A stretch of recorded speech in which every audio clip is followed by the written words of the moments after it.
ते स्वतः माननीय मुख्यमंत्री मला वाटतं त्यांच्याशी बोलत आहेत. मग कालही राज्याचे महसूल मंत्र्यांनी सर्व आंदोलक जे आहेत त्यांना चर्चेचं निमंत्रण दिलं होतं. मात्र माध्यमातून जे पाहायला मिळतं मला त्यात बच्चू कडू जे आहेत ते काही सरकारच्या निमंत्रणावरून त्या ठिकाणी चर्चेला गेले नाही. मला वाटतं माननीय मुख्यमंत्री स्तरावर कार्यवाही सुरू आहे. बहुतेक चर्चा सुरू आहे. बघूयात काय पुढं कशा पद्धतीने प्रगती होते. बच्चू कडूंची मागणी आहे की आंदोलन स्थळी सरकारच्या शिष्टमंडळाने यावं आणि आमच्याशी चर्चा करावी अशी ती मागणी लावून जोर बसलेले आहेत. नाही केलं तर रेल रोको आंदोलनाचा इशारा त्यांनी दिला आहे.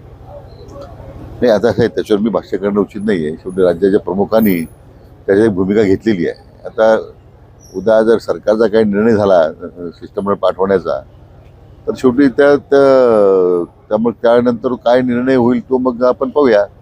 परंतु मला एवढंच आपल्याला सांगायचं आहे की आणि बच्चूभाईंना की सरकारने आपल्याला निमंत्रण दिलंच होतं चर्चेसाठी, तर तुम्ही चर्चेला यायला पाहिजे होतं. म्हणजे काहीतरी चर्चेतूनच मार्ग निघू शकतो.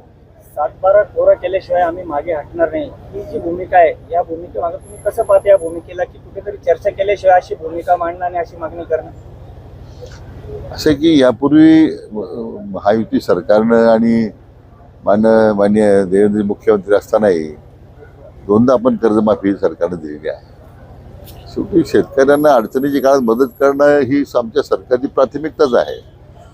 आता ह्या सगळ्या नैसर्गिक आपत्तीमध्ये साधारण 10,000 कोटी रुपयाचं निधी अनुदान वाटप झालंय. आता काही ठिकाणी आता KYCची अडचण होती ती आता आपण 8 शिथिल केली आणि म्हटलं 4-5 दिवस दिवाळीच्यामुळे थोड्या अडचणी आल्या. मात्र आता शेतकऱ्याच्या खात्यामध्ये रकमा जमा होत आहेत म्हणून सरकार शेतकऱ्याच्या मागे खंबीरपणे उभाच आहे. आता त्यांची जी मागणी त्या संदर्भात राज्य सरकारच्या स्तरावर माननीय मुख्यमंत्री आणि मग अन्य सहकाऱ्यांच्या समिती